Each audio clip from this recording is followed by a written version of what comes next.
What ISIS is doing is playing into their hands, giving them precisely that Sunni-Shia civil war that they want. Secondly, ISIS is playing into their hands because you can close your eyes and see what's the plan. The plan is to create an Islamic state, a bogus Islamic state, a Zionist Islamic state.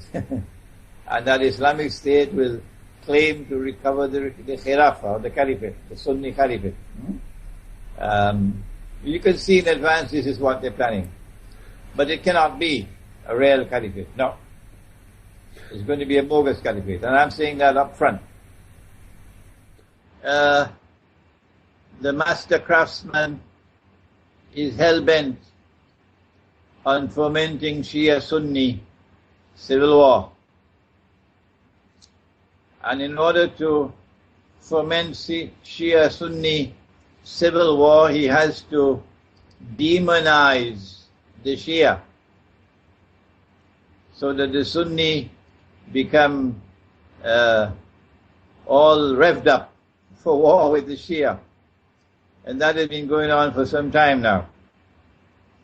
He has to so brutalize the Sunnis that large numbers of young Sunni men will become so filled with anger, so overflowing with anger, that all you have to do is to put some weapons in his hands and tell him go and fight, and he will dance to any tune that you play.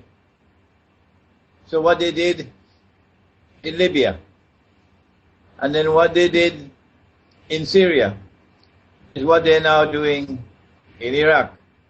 It's the same master planner at work, the same supplier of weapons. And I want to assure you that this body called themselves ISIL, or that's the French, and ISIS in English, this body of so-called Mujahideen, I want to assure you, Maurice, they're not getting their weapons from Santa Claus. No. The same Santa Claus who supplied weapons to them in Benghazi so that they're able to take over Libya. The same assortment of Santa Clauses who've been supplying them with weapons and training and US dollars for them to wage their bogus jihad in Syria. I am absolutely certain, Maurice, that it is the same Santa Claus at work, supplying weapons and supplying training and supplying funds for this, what is now occurring in northern Iraq.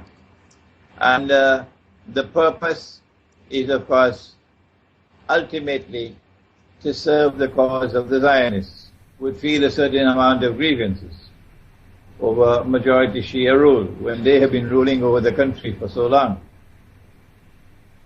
But it is also a conscious decision on the part of the Iraqi government to withdraw the armed forces of Iraq from all of these areas. So there's no fight. The ISIS is not defeating them on the battlefield. It is rather that the Iraqi government has decided to withdraw her armed forces from that part of Iraq. Why should NATO, why should the United States be bombing ISIS except as camouflage when ISIS is doing the work that the Zionists want ISIS to do?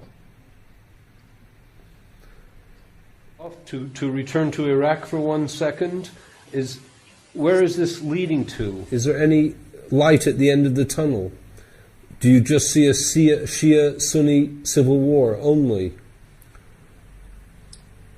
I hope and I pray that there are sufficient people in the world today who have the capacity to connect the dots and to discern or to understand the strategy of the Zionists, and therefore to take appropriate action in order to forestall or to prevent the emergence of that universal Sunni Shia war. I can only pray for that.